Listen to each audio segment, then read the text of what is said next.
untouchable. All right, now to give us more perspective in terms of what is happening in the Russia-Ukraine war, we are joined on this broadcast by retired Lieutenant General Ben Hodges. He's an ex-commanding general and also a NATO senior mentor for logistics. He's joining us live from Frankfurt.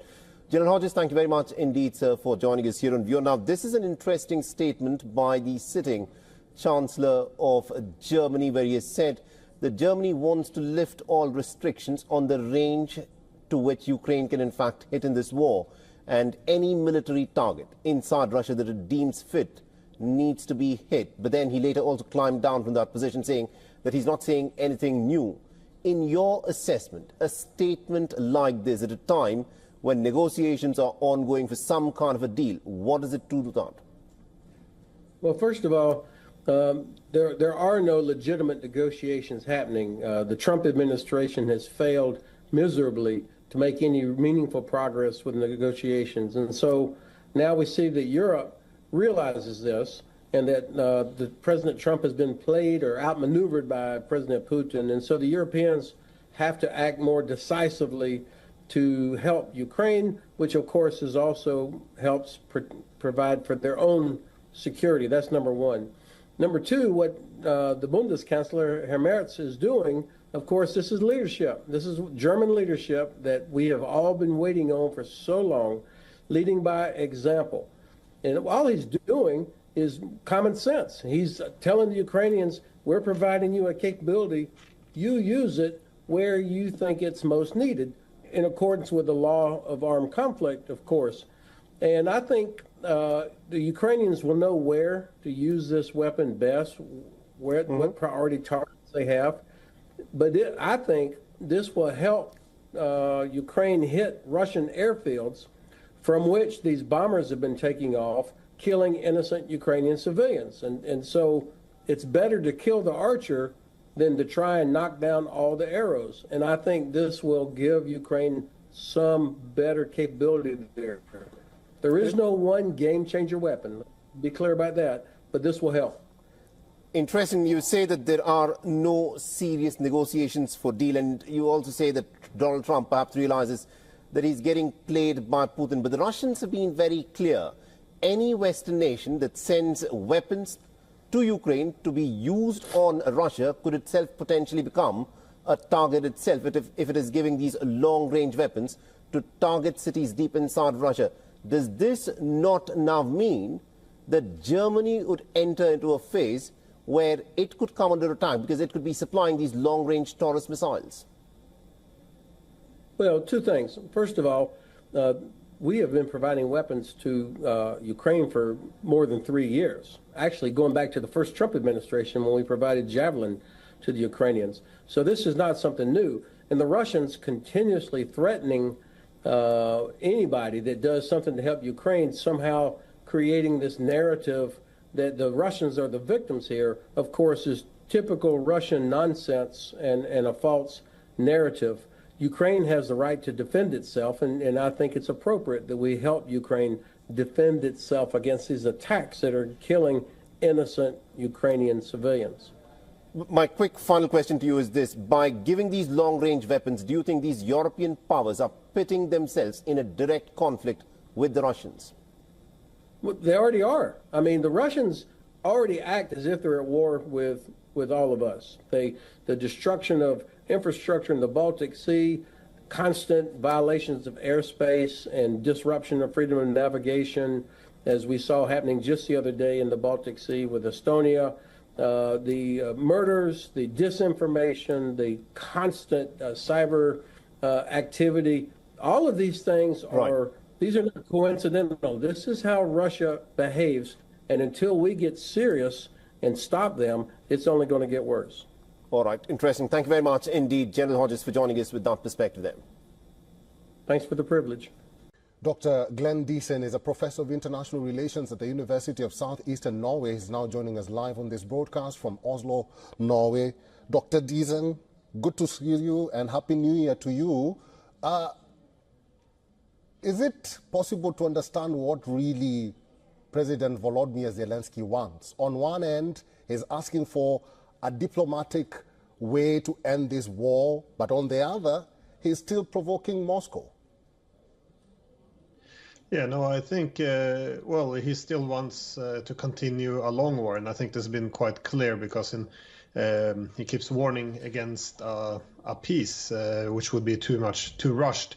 So again, this is what the Americans were indeed pushing in the beginning of 2022 when they sabotaged the peace agreement in Istanbul. As Zelensky himself recognized back then, the Americans and other Western countries wanted a long war because they could drain Russia. With using and of course then destroying as well Ukraine. But now that it looks as if Ukraine has no more to give, it appears that there's more and more resistance in the West to continue this war, then especially with Trump. But I think what Zelensky wants is definitely to continue this war. And in regards to these ATACMS, it has to be pointed out that for more than 2.5 years, the US didn't attack with ATACMS because it was considered too dangerous of an escalation. Only after Trump won, the United States began to attack with these ATACMS missiles. And again, it hasn't been much of a secret either that this has been an effort to prevent Trump from ending the war by escalating things somewhat out of control before he takes over. So it's a very dangerous situation the next 2+ weeks that's left of the Biden administration. Let's talk about those dangerous weeks that you speak of, Dr. Deason. What is the short-term effect or impact of this counterattack by Ukraine? Well, it didn't have that much of a damage, it appears. According to Russia, all 8 ATACMS missiles against Belgorod were claimed to be intercepted. Now, but what makes this so dangerous is that Russia considers this to be a direct NATO attack on the Russian Federation. We keep referring them to simply supplying weapons. But again, as it's Americans who are operating these missiles, they're providing the targeting, the intelligence, and they're guided by American satellites. So from Russian perspective, they consider this to be an American attack, and this is why it's likely to create 2 very dangerous weeks coming ahead. And we see that this attack on Belgorod happens at the same time as there is a concentration of Ukrainian military forces close to Belgorod. So there might be a prelude to a new offensive into Russian territory, which would then also have American assistance behind it. So it's again, very dangerous times. We also see Ukraine launching this new massive offensive into Kursk, again, conquering Russian territory, intended to complicate the peace efforts of Trump. So I think, this is intended to make any negotiations more difficult for Trump. And it's a balancing effort as well, because all these escalations against Russia also threatens, of course, to trigger an excessive retaliation by the Russians, in which we might end up in a World War III. And talking about Trump, will there be more pressure for Ukraine regardless of Trump taking charge? Well, I think there's a growing pressure on Ukraine because they've run out of manpower, they're low on weaponry. The political support across the West is also dropping.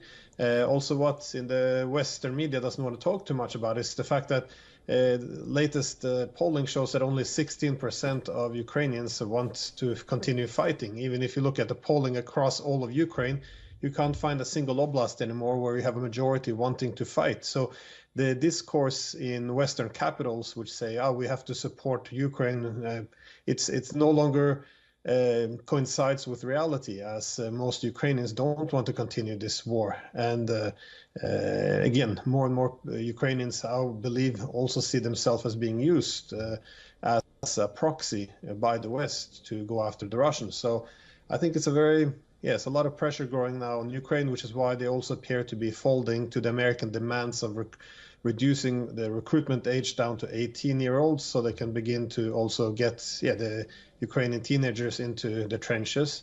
So it's going to be very, I think, a disruptive 2 last weeks. And again, a lot depends on how the Russians will respond to this attack as well.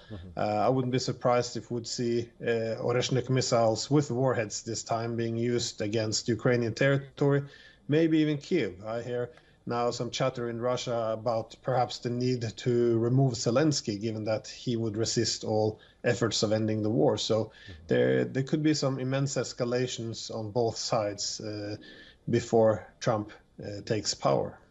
All right. Dr. Glenn Dissen, as always, thank you very much for your insights and for talking to us today. Thank you. The Russia-Ukraine war is intensifying. Ukraine has launched a major drone and missile offensive targeting key military and industrial sites across various Russian cities.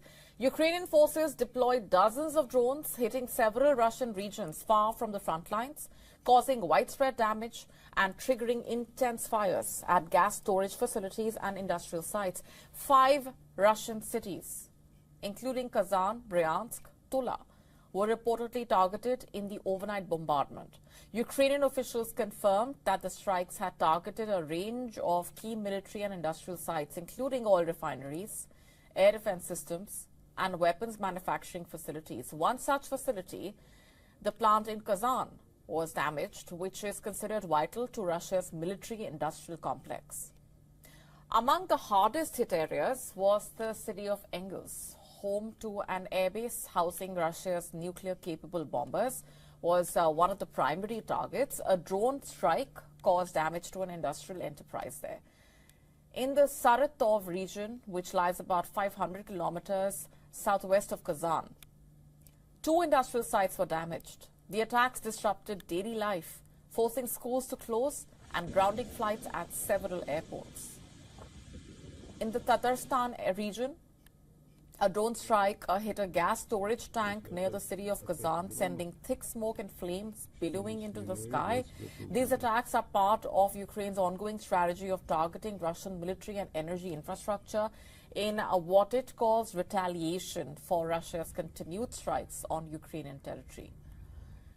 Fighting on the ground continues to intensify in the eastern Donetsk region, where Ukrainian forces are under heavy pressure. In the city of Pokrovsk, a key target of the Russian offensive, local authorities have urged remaining residents to evacuate as the situation worsens. The population of about 60,000 before the conflict began is now caught in the crossfire of one of the most contested areas of the war. Meanwhile, Ukrainian officials reported that air defense systems shot down several incoming Russian missiles and drones overnight.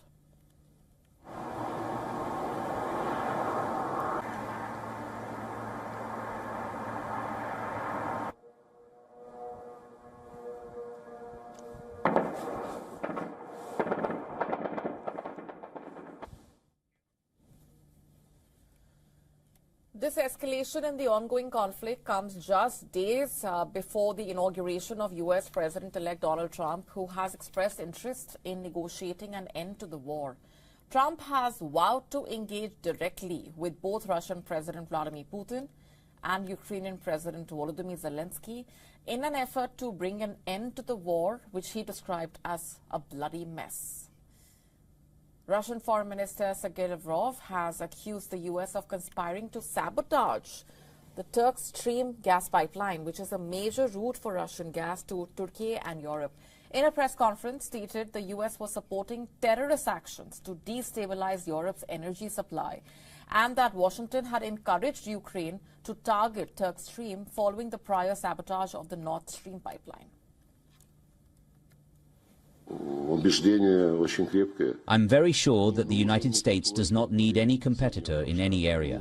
Starting with the energy sector, where they are unhesitatingly authorizing terrorist measures to destroy the foundation of the European Union's energy prosperity, they also are inciting their Ukrainian clients to disrupt the Turkish Stream, right after the Nord Stream pipelines. Release something and it'll be mostly in the form of a replacement.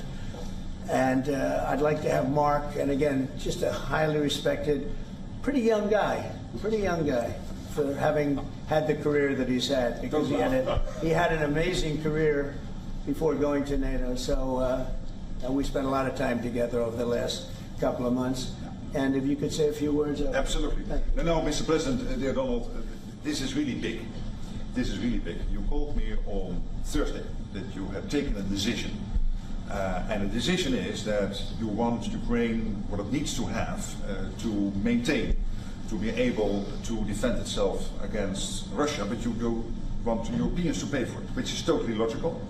And this is building on the tremendous success of the NATO summit. The 5%, but also the decision to keep Ukraine strong and the decision to increase our defense industrial production. So based on that, that was Europe stepping up. This is again Europeans stepping up. So I've been in contact with many countries. I can tell you that at this moment, Germany massively, but also Finland and Denmark and Sweden and Norway, the United Kingdom, the Netherlands, Canada, they all want to be part of this. And this is only the first wave. There will be more. So what we will do is work through the NATO systems to make sure that we know what Ukrainians need, so that we can make packages. Of course, in a way, we discussed it this morning with Pete Hegseth at the Pentagon, in a way that, of course, the US will put on its stockpiles necessary to defend this country. That's absolutely clear. But it will mean that Ukraine can get its hands on really massive numbers of military equipment, both for air defense, but also missiles, ammunition, etc., etc.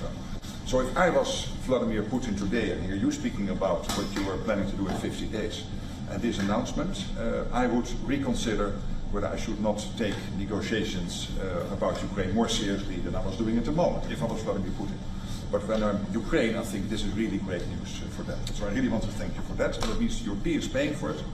And again, I mentioned all these countries, we will deal with that. And exactly as you said, it might also mean that countries will move equipment fast into Ukraine and then the US later backfilling it because speed is of the essence here. So really, thank you. This is important. You did a great job. That's a really great job.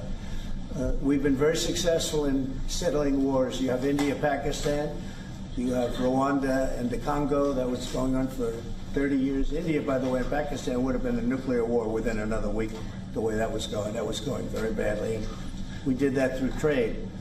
I said, we're not going to talk to you about trade unless you get this thing settled, and they did. And they were both great leaders, and they were great. But Rwanda and the Congo, that was going on for 30 years, and at least 7 million people killed, and killed with a lot of pretty rough weapons like machetes, heads chopped off, going on for many years. You couldn't even get near the countries. Nobody wanted to get near. It's so frightening. And we got that one solved. Serbia, Kosovo, got that solved. That was going to be one that was going to happen. And again, that was something I used. I use trade for a lot of things, but it's great for settling wars. That was really very important. We're working, Marco's working very hard with everybody here on the Strip, the Gaza Strip. I call it the Gaza Strip, one of the worst real estate deals ever made. They gave up the oceanfront property, one of the worst deals ever made. But it was supposed to bring peace, and it didn't bring peace. It brought the opposite. But we're doing pretty well on Gaza. Steve Witkoff is here, and I think we could have something fairly soon to talk about. And we solved another one, that we just seem to have, Armenia and Azerbaijan. It looks like that's going to come to a conclusion, successful conclusion. We worked on Egypt with a next-door neighbor who is a good neighbor. They're friends of mine, but they happened to build a dam which closed up water going into a thing called the Nile. I think if I'm Egypt, I want to have water in the Nile, and we're working on that one problem, but it's going to get solved. They built one of the biggest dams in the world, a little bit outside of Egypt. You know about that. You've been hearing about that one. And that turned out to be a big problem. I don't know. I think the United States funded the dam. I don't know why they didn't solve the problem before they built the dam. But it's nice when the Nile River has water. It's a very important source of income and life. It's the life of Egypt. And to take that away is pretty incredible. But we think we're going to have that solved very quickly. So we do good. The only one we haven't been able to get to yet is Russia. I'm not happy. And I will tell you that Ukraine wants to do something. Again, it's a war that should have never started. If I were president, it never would have happened. I used to speak to President Putin about it a lot. It was the apple of his eye. But once I saw what was going on, I said, you know, they're gonna have a war here. I was outside. Election was rigged. And I was outside looking in, and I said, you know, that thing's going to be a war. Couldn't believe it, because what Biden said was the exact opposite of what should have been said. And it started, and it's a real mess. We're losing, I guess they're losing 5,000 or 6,000 people a day. It's actually now more. I was saying 5,000 a day. It's actually more now. Mostly soldiers, but a lot of people in cities and towns that are getting blown up too. It's a horrible war, and it should be stopped. And so if it's not done, if we don't have an agreement in 50 days, that's what we're doing, secondary tariffs. And they're biting. And I hope we don't get to the point where we do, but I've been hearing so much talk. It's all talk. It's all talk, and then missiles go into Kiev and kill 60 people. It's got to stop. It's got to stop. But the purpose of this is to say that this is a very big deal we've made. This is billions of dollars worth of military equipment is going to be purchased from the United States, going to NATO, etc. And that's going to be quickly distributed to the battlefield. Ukraine will take it up. And, you know, say what you want about Ukraine. When the war started, they had no chance. And they still would have had no chance if the equipment, they had the best equipment, because we do make the best planes and missiles, and we make the best military equipment in the world by far. You know, we have new things coming out that are beyond belief, and I'm very excited about the Golden Dome. It's going to give us very strong protection. We've already started that. But they had courage, because somebody has to use that equipment. And they fought with tremendous courage, and they continue to fight with tremendous courage. But they don't have, they're losing on equipment, and Russia's really taken a very positive, very strong, I mean, what they've done the last couple of weeks. Without military reasons, so what they are doing is 700 drones a day, missiles, bombing cities. This is not because of military goals. It is just creating panic, keeping people out of their sleeps, hitting towns. It's really terrible, and it is meaning a lot of people lose their lives, but also the infrastructure, whole cities being they're wiping out the electric. It's going to take years to rebuild it. That's going to be the next problem, because, but that's going to take a long time. Cities, many of the cities are knocked down to the ground. Many of the people have left, but many have stayed. I don't know if they actually stayed. Most have stayed, actually. It's incredible. Okay, so that is live at the Oval in Washington, D.C. Trump says America will make top-of-the-line weapons and send them to NATO, and then they will be distributed to Ukraine. And NATO Secretary General Mark Rutte has thanked Trump for the offer to Ukraine. Trump chest-thumbs his efforts of peace. Could have been a nuclear war in Pakistan and India, he says, if he had not stopped it. Kosovo and Serbia. He's dealt with Rwanda and DRC. He's dealing with the Suez Canal in Egypt. He's dealt with the Azerbaijan and Armenia war, and he's not happy with Russia. And now Ukraine will do something. 50 days timeline for talks. If that doesn't work, then we go to the second phase, which is tariffs and sanctions. That's Trump. Since you became president, all committed to 2% before the summit. Let's begin with some breaking news coming in from Washington, and a new, potentially game-changing weapon system could soon be headed to Ukraine. Reports indicate that U.S. President Donald Trump is actively considering the supply of joint air-to-surface standoff missiles, or JASSM, to Kyiv.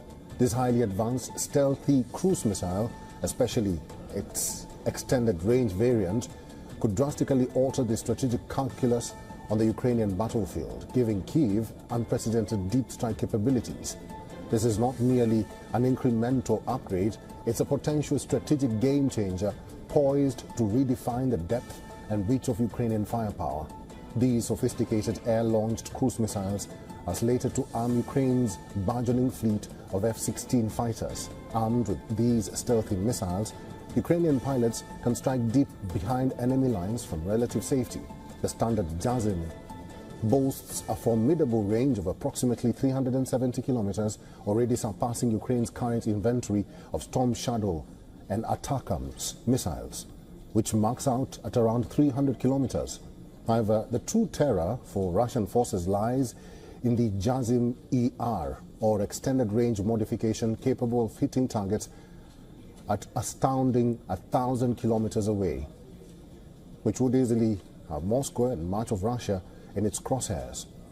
Military analysts are suggesting that introducing JASIM, which feature stealth technology and can strike farther than most other missiles in Ukraine's current arsenal, could force Russian staging areas and supply depots to relocate hundreds of kilometers farther from the front lines.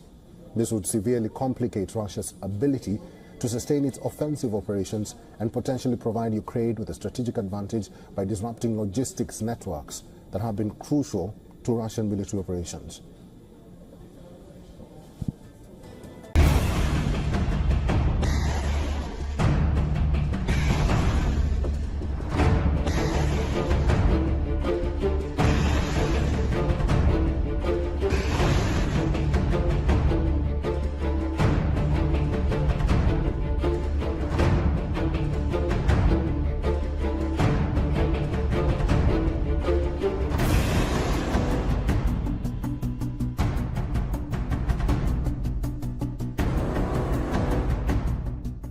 Now, Germany has said that Ukraine can now hit any Russian target that it feels necessary.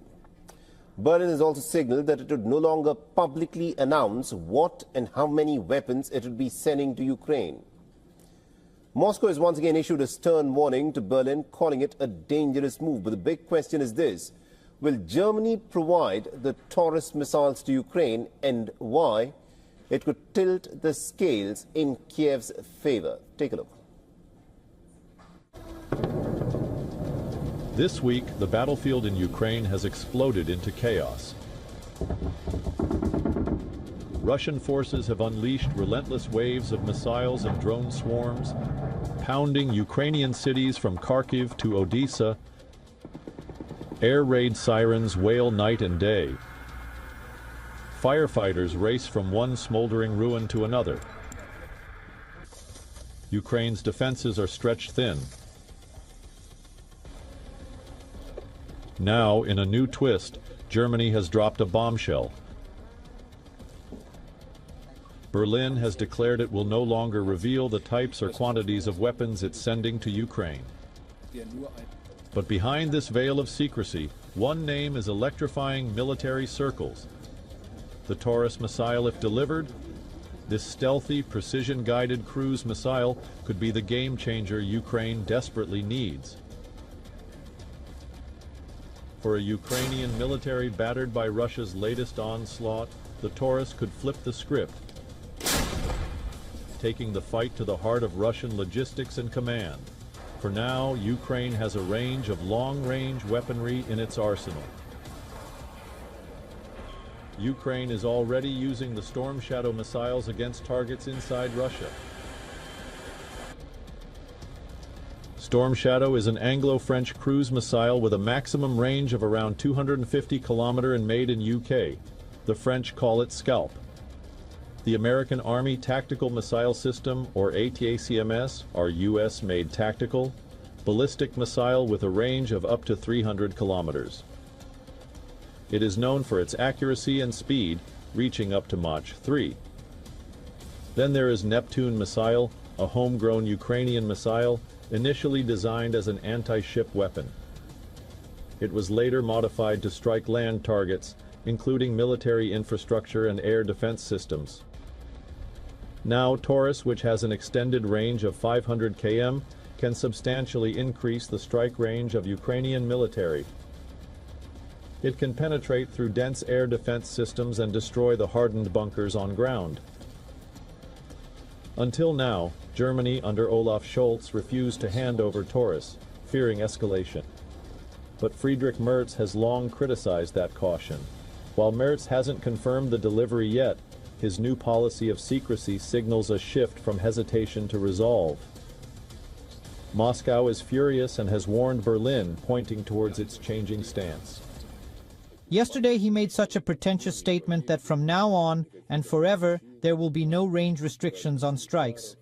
Remarkably, he was talking on behalf of not only his country, but also France, the UK, and the US. In a few minutes or in an hour, Mr. Merz's Vice-Chancellor said that nothing like that is or was on agenda. For Ukraine, this could be the beginning of a new offensive phase. For Russia, it could mean war reaches deeper into territory it thought untouchable.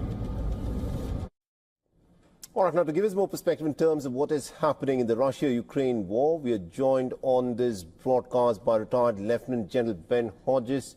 He's an ex-commanding general and also a NATO senior mentor for logistics. He's joining us live from Frankfurt.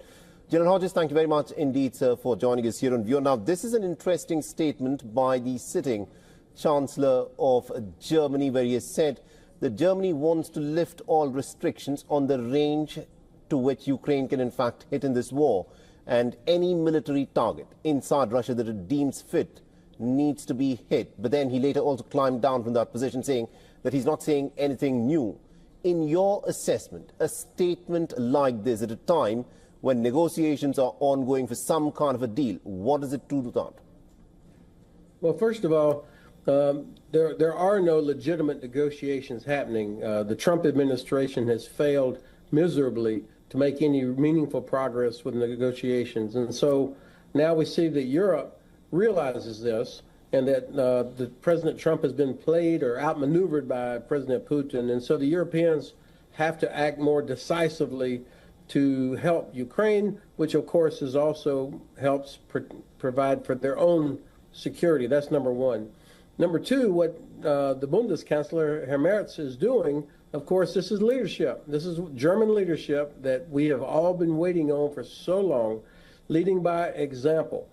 And all he's doing is common sense. He's telling the Ukrainians, we're providing you a capability, you use it where you think it's most needed, in accordance with the law of armed conflict, of course. And I think the Ukrainians will know where to use this weapon best, what priority targets they have.